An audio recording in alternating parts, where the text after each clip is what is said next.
औज़ुबिल्लाहिमिनश्शैतानिर्रजीम बिस्मिल्लाहिर्रहमानिर्रहीम। जनाब मौलाना महमूदुल हसन तौहीदी साहब, तमाम उलमा इकराम और मेरे जितने मुसलमान भाई बुजुर्ग दोस्त यहाँ पे तशरीफ लाए हैं, अस्सलाम वालेकुम।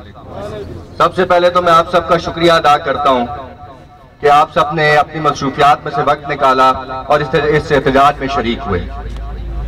मुझे उलमा ने फोन किया कि आप इस एहतजाज में शरीक हों और हम आपको इनवाइट करने के लिए आपके दफ्तर आते हैं या डेरे पे आते हैं। तो मैंने कहा जी ये आप कमाल बात कर रहे हैं, इस फौजी को आवाज दो वो खड़ा वो होगा, ये इनवाइट करने की जरूरत नहीं है। इंशाल्लाह ताला हर मुसलमान इस वक्त में इस चीज को समझने की कोशिश करे कि ये वक्त इस टाइम बदल रहा है।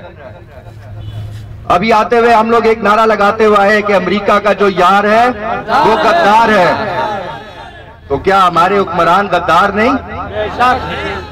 जनरल मुशर्रफ हमें कौन से तोहफे देकर गया? जरदारी हमें कौन से तोहफे दे रहा है? नवाज शरीफ ने हमें कौन से तोहफे दिए कि जिस दिन रेमंड डेविस रिहा हुआ वो उस दिन लंदन में बैठा हुआ था और वो कह रहे हैं कि हमारे दिल का प्रॉब्लम था। कोई मसला नहीं था। अगर आपको चाहिए हो तो मैं आपको उस होटल और उस दुकान का नंबर दे सकता हूं जिस पे मियां साहब ने उस दिन विजिट किया था लंदन में। ये लोग ड्रामे करते हैं हमारे साथ, पंजाबी में कहते हैं इन्होंने हमारे साथ माहौल बना लिया और हमारी आवाम इस बात को समझ नहीं पा रही। ये वक्त मेरे भाइयों मेरे दोस्तों ये वक्त तब्दीली का है और वो तब्दीली सिर्फ और सिर्फ इस पाकिस्तान का नौजवान ला सकता है और उस नौजवान को निकलना पड़ेगा, उस नौजवान को उठना पड़ेगा। पाकिस्तान के नाम पर और इस्लाम के नाम पर उठने के लिए तैयार हो या नहीं? बोलो। तैयार है। इस तरह मैं नहीं मानूंगा, इस तरह बोलो कि वॉशिंगटन तक आवाज जाए। यहाँ का मुसलमान नौजवान उठेगा या नहीं उठेगा? उठेगा। जिंदाबाद। इंशाअल्लाह ताला हम सब इस्लाम के नाम पर शहीद होने के लिए तैयार हैं। हम सब सच के नाम पर चलने के लिए तैयार हैं। हम उस बंदे के साथ चलने के लिए तैयार हैं जो पहले पाकिस्तान का सोचेगा, जो सच की बात करेगा, जो हक की बात करेगा। माहौल अब हम नहीं बनेंगे इंशाअल्लाह ताला। ये अब हमें फैसला करना है, ये माहौल वाला सियासत अब खत्म हो जानी चाहिए। जो गुजर गया वो गुजर गया। आने वाले वक्त की एक नई ज़हूर है, उसको उठने दो और उसमें हमें अपने साथ चलने दो इंशाअल्लाह ताला। अगर मेरी आवाज अवानों तक जहां तक भी जा रही है, आज मैं आपको इस चीज का इंदिया देता हूं कि कामरा के खुतबा चौक से आवाज उठ खड़ी हुई है और इंशाअल्लाह ताला ये मुसलमान ये पाकिस्तानी आपको बताएगा कि हमारी ताकत क्या है, हमारे अंदर सच्चाई कितनी है और हम कहां तक जा सकते हैं। जहां तक कुरान की बेहुरमती की बात है, ये ड्रामा 2010 से चल रहा है। पहले जनाब पादरी साहब ने एक शोशा छोड़ा, उस पे ओबामा साहब ने भी बड़ा सीरियस एक्शन लिया और हमारे भी ये जो सो कॉल्ड लीडर्स हैं सब ने बड़ी मजम्मत की, पुरजोर मजम्मत। हम जी पुरजोर मजम्मत करते हैं इस चीज की, ये बड़े शेर है मजम्मतें करने में। सब ने बड़ी मजम्मत की, वो टल गया लेकिन उसने ये काम कर छोड़ा।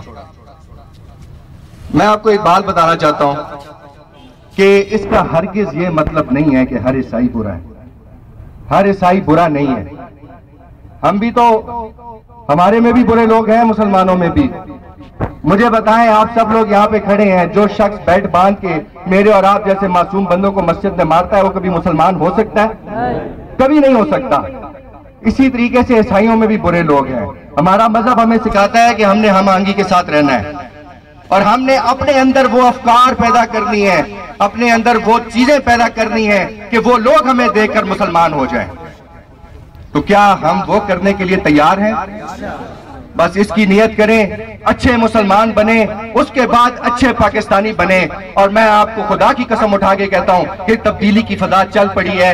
ये तब्दीली की फजा मिडल ईस्ट से स्टार्ट हुई, अरब ममालिक में आई, अब ये पाकिस्तान में आ रही है और ये मेरे और आप जैसे जवानों ने उठना है और इस सारे वक्त को तब्दील करना है। ये ड्रोन हमने खत्म करवाने हैं। हम क्या इतने खत्म हो चुके हैं कि कोई हराम ज्यादा उठकर आता है और वो आकर हमारे मुल्क के ऊपर हमला करके हमारी माए बहने बच्चे मार के चला जाता है और हम लोगों में इतनी हिम्मत नहीं, हम पुरजोर मजम्मत कर देते हैं। लानत तुम पे पुरजोर मजम्मत करने वालों पे। गद्दार है अमेरिका का जो यार है, अपने अंदर हिम्मत पैदा करनी है, अपनी वो लीडरशिप, उन लोगों को वोट देना है। देखें, जब आप जाएंगे, जब डब्बे में मोहर लगाएंगे, उस टाइम सिर्फ आप और आपका खुदा होगा। खुदा राज सोच के वोट लगाना, उस बंदे को वोट देना कि जो कम से कम इस कातिल अमरीका के जो है ना टांगे काट सके, वो आंखों में आंखें डाल के कह सके कि मुझे IMF, वर्ल्ड बैंक का कर्जा नहीं चाहिए, मेरे पास बलूचिस्तान में 260 अरब के जखायर मौजूद हैं। मुझे किसी यूरोपियन ममालिक की कोई वीजे नहीं चाहिए। मैं अपने नौजवान को इस मुल्क के अंदर वो दूंगा जो उसको यूरोप में मिलता है। इंशाअल्लाह ताला वो बंदा हमने आगे लेकर आना है और उसके लिए हम लोगों को उठना है इंशाअल्लाह ताला। अल्लाह ताला आप सबका हामी और नासिर हो। पाकिस्तान जिंदाबाद, इस्लाम पाइंदाबाद। माशाअल्लाह, ये थे काजी अहमद अकबर।